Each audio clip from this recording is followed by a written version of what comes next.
Welcome. So, today we will be doing our exercises with transfer learning. So, in the last lecture we had discussed about one of these aspects, which is called as domain adaptation, and domain adaptation as it goes down is through an experiment I had through one of the results from one of our earlier publication papers, and through a lot of other aspects I had shown you that if you have a classifier of some sort.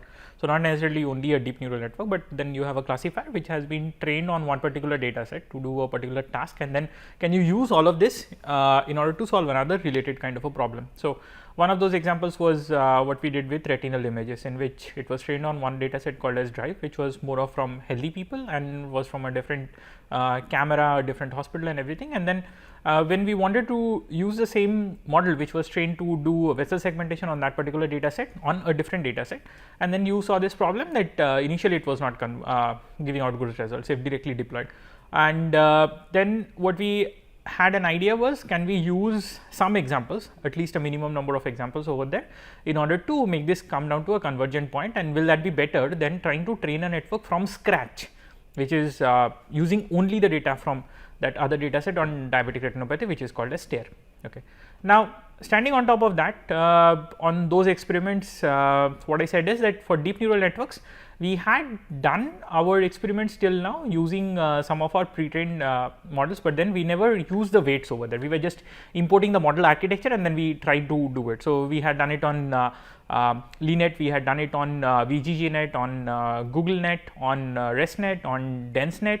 And over there what we had done is just take down the architecture and train it now for our own data set. And for us, most of these experiments we were doing it on CFAR data set, which is just a 10 class classification problem, and the images are pretty small at 32 cross 32 pixels and colored images. So, the only common denominator which was binding all of them was that these were natural images, and GoogLeNet kind of networks which were also done were for natural images. But then all of these networks were for a 1000 class classification problem on ImageNet, and here this was just a 10 class classification problem. And we took this 10 class example over there from the aspect that it is easier to train when you have lesser number of classes, you will be requiring lesser number of data. So, it was just a good toy example to get started with around. Now, today what I am going to discuss is, if we take a network which was already trained to solve the ImageNet problem to a great extent. So, say these GoogLeNets and VGGNet, then DenseNet, ResNet, which made up its real soaring appearance in CVPR on virtue of winning the ImageNet challenge. So, can we use all of these pre-trained models, and would that give us a leverage? Now, definitely looking down at the aspect of what we had learned from the earlier class, if we have a trained model and then we just try to refine it out, it would be much easier to do. However, then there can be multiple ways of refining. So, one of the ways of refining may be where I update all the weights over there for the whole network, but that is a costly process. Now, the other way you can refine it, that you just update that final terminal layer. Anyways, you will have to change the architecture for the terminal layer, since you are now not doing a 1000 class classification problem, but just a 10 class classification problem. So, let's look into what happens over there, and today's experiment will have something where I do not use a pre-trained model, I just train everything from the start, versus if we use a pre-trained model and then either modify it partly or modify it end to end, and then what comes out. Okay. So, over here as it goes through, if you look into the codes over here, then you can see down that the first part is pretty simple and standard. That is the header which we have been using as of now for all of our experiments. We do not make any change over there. Next comes down our data. So, for the data we are using CFAR 10, and now since this particular experiment deals with GoogLeNet, and what we had seen is that GoogLeNet by its core virtue over there is something which was requiring 299 cross 299 pixel image, not 224 cross 224 sized images over there. And for that reason, we had to scale and transform these images over there. And once you have the scaled version of images at 3 cross 299 cross 299 available, then you can work it out. And we also choose down a smaller batch size. In fact, here we have even a lesser batch size of 8 for the fact that we would be training actually 3 networks, and that is going to consume a lot of memory on our side as well. Okay. So, let us get down to this one. So, there is the train loader and the test loader, the train set and the test set, which are completely created out, and we are just going to make use of that. Now, so since we have the data and file already there, it's confirmed and it works it out. So, the CFAR data set which we have is of 50,000 examples on the train set and 10,000 examples on the test set, and then here we start with defining our network. Now, if you look into the first network, this is the one which is similar to the definition which we had created in the earlier case example, which was just pull it down from our Torch Fusion library of models, and this is Inception V3 which we were using. Now, I create the next network which is the same as over here, except for the fact that I use this pre-trained equal to true argument over there, and what this does is it does not just pull in the architecture from the web archive source, but it also pulls in the weights over there. So, all the pre-trained weights will now get imported, and I am going to make use of this pre-trained model. So, this is something which is already trained for solving the ImageNet problem, and now we are going to look down whether it is able to solve the CFAR 10 classification problem as well. Okay. So, then we define another one which is called as net 3, and net 3 also has the same kind of a mechanism over there. The only change comes down is that in net 2, so this is what we have commented over here. So, net 2 is the network which we are going to do end to end fine tuning, which is you replace the last layer of 10,000 nodes of 1000 nodes and then replace it with just 10 nodes over there. When you are training, you are going to do the whole error backpropagation over the whole network. In the other one, what we are going to do is we are just going to update the last layer weights. We are not going to update the complete network over there. So, this is the change which we will look down, and we will look into. So, one aspect is that when you are just updating the last layer weights over there, so your total compute complexity is really coming down, because you do not have to update the whole network at a go. On the other side, we really need to look at that at this reduced compute complexity which we are offering. So, that is a gain for us definitely in terms of the compute potential for the network. The loss is in terms of decrease in accuracy. So, is accuracy significantly decreasing because of this reason, or can it really keep on still working out? So, this is the actual motivation of the whole work over there. So, we just print down net 1 architecture, because as such it does not print weights if we are just printing down the network over there. So, net 2 and net 3 will have the same architecture which looks out. So, that is the straightforward thing which we had for Inception, and we just have that.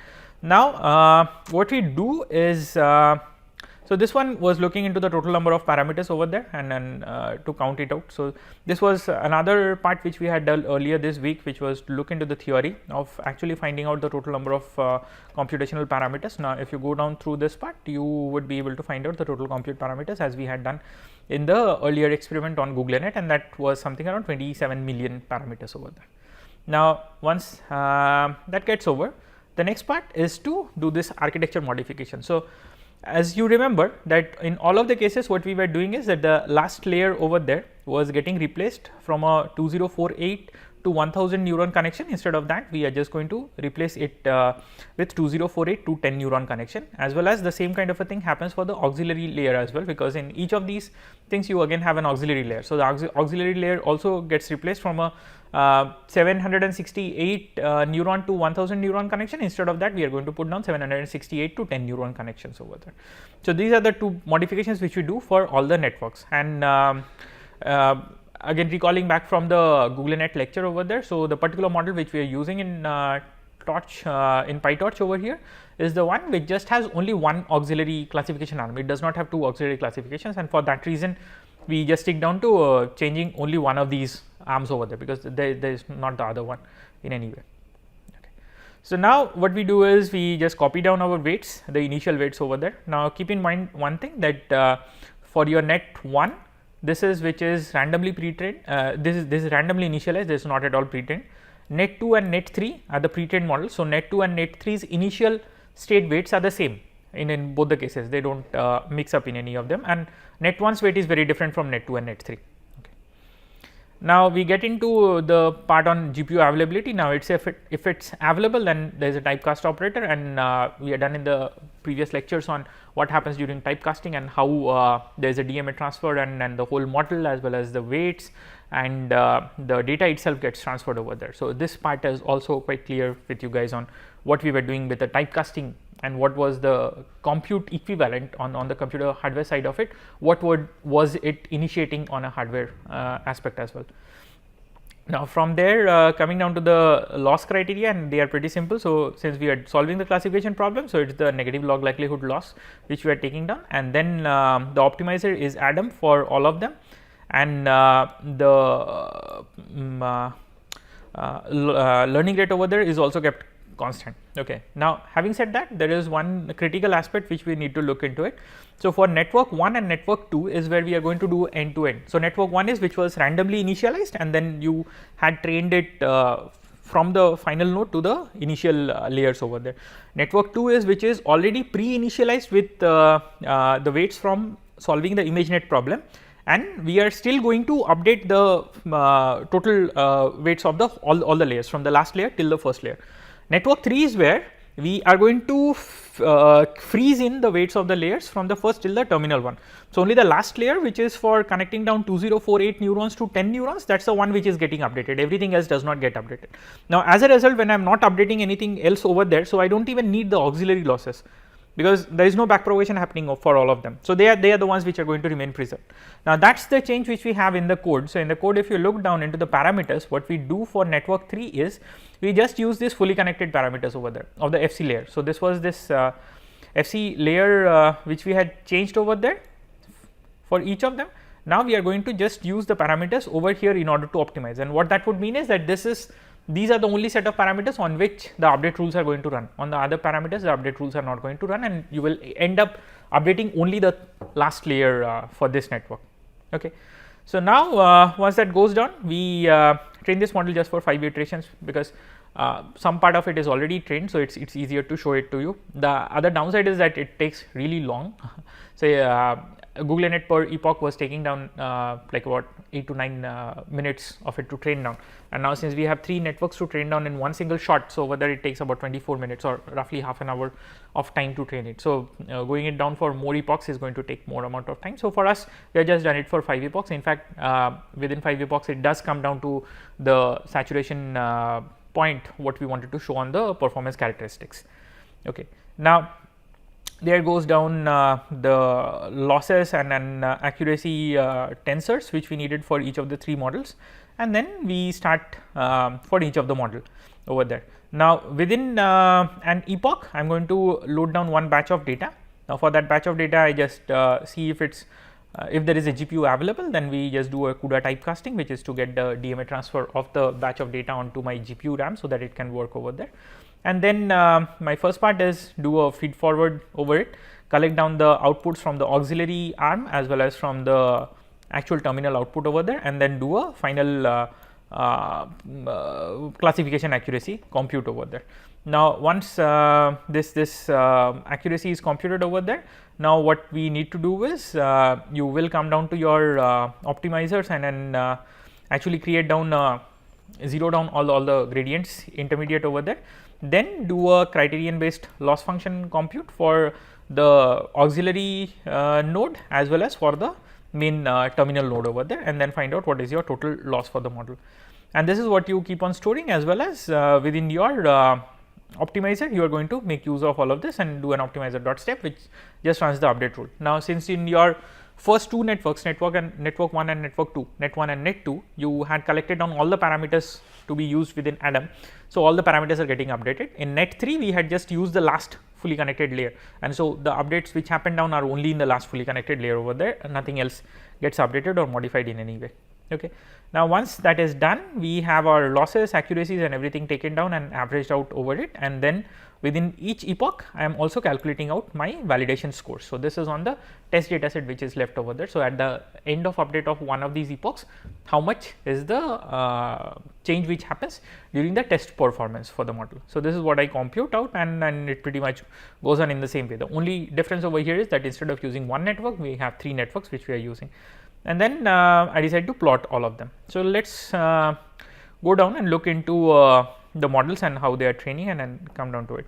Okay. So, within each iteration there are 3 models which are training down over there. So, if you look down at the training loss, so the first model which was a randomly initialized model, it starts with a much higher loss, whereas the second model where you had done a you had just modified only the terminal node over there, that is the one which has a lower loss, while the other one is where you had modified the terminal layer, but not updated all the weights, you had just modified only the terminal layer weights. So, in net 2 is where you do an end to end update, in net 3 is where you do only the terminal layer update.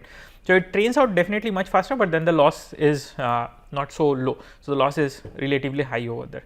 Now, if we keep on going through the network, what you would find out is that at the end of 5 epochs over there. So, for model 1, the loss is somewhere around 0.06. For model 2 on net 2 is where you had updated the whole network end to end for CFAR problem is around 0.1, and for the last one where you were just updating the final layers is where the loss is a bit higher. Now, if you look even at accuracies, what you see is that the first model where you had started with a random initialization, a random guess over the weights, and then updated all the weights together, that has a higher accuracy on the test data set as compared to the other model where you were updating only the last terminal nodes. So, this definitely means that one point which I was emphasizing on the lectures on domain adaptation and transfer learning was that you need to really update all the weights and features and everything over there, not just the classifier layer over there. So, it may be that your features over there are not quite specific to the actual problem which you are dealing with, and they might also need to get an update. So, this is a clear example where you can see this discrimination coming down, where in the first case when you are updating all the weights over there, so you see an accuracy come down to at 81%, whereas in the last case where you were updating only the last layer weights over there, so the accuracy does not go up that high, it just stays at 74%. Okay. So, we look into this part over there. So, this is the auxiliary loss. Now, look into one thing, in model 3 is where we were updating only the final layer. So, we were not collecting the auxiliary arm parameters and updating that, though we were collecting the losses and there was this arm kept over there. So, this remains fixed, this does not change in any way. And for the other two models, you would see that the auxiliary loss also keeps on decreasing substantially. Now, model 1 is where it was a random guess, so it starts with a much higher one and then keeps on going down. Now, in the next case is where you see for the first network 1, where I was training it from scratch and doing it. So, this is how my train and test losses are decreasing, and this is how my accuracies are going down. So, you see crossover point at about the 5th epoch itself is when my train accuracy is increasing, but my test accuracy is now either saturating or trying to decrease out. So, this is the first crossover point which comes down over there. Now, this is for my second model where I was doing an end to end update based on the training over there. Now, definitely it comes down much faster towards a convergence as compared to the earlier model where it was not initialized based on some clever guess, but it was a random initialized one.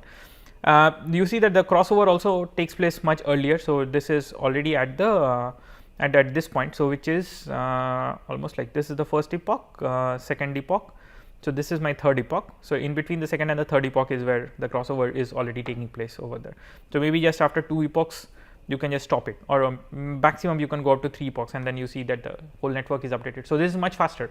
So, if you look into the earlier case, you do not get this much of an accuracy of say 94% in the in single shot over there. So, if we look into the first case, which is this model, so at the end of third epoch, which is somewhere over here, I have an accuracy of 75%, but then if I start down with my weights which are taken down from the ImageNet problem, and then at the end of third epoch I am already at 94%, which is really good, and that is the advantage which you get done with the transfer learning of using a model which was trained on a similar or on a related kind of a data for a related kind of a problem, and then just modify it. So, you have a much higher accuracy coming down with just lesser number of epochs of training. And then if you look into the last one where I was looking into just modifying the final nodes over there.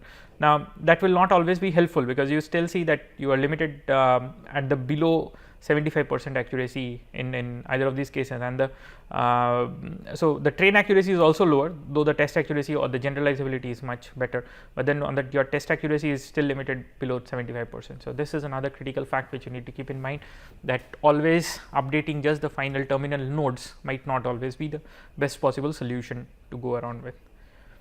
So, once we have that, the next idea was to so this is where it's just the same kind of plot, but taken down into the same thing together. So, this is my train loss and my test losses.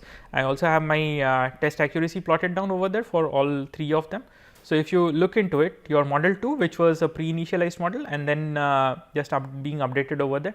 So, your test accuracy is really keep on increasing, and it's definitely a few folds higher than your other models over there, model 1 and model 2, model 1 and model 3. Model 1 which was just randomly initialized and trained, model 3 is where only the final nodes were getting updated.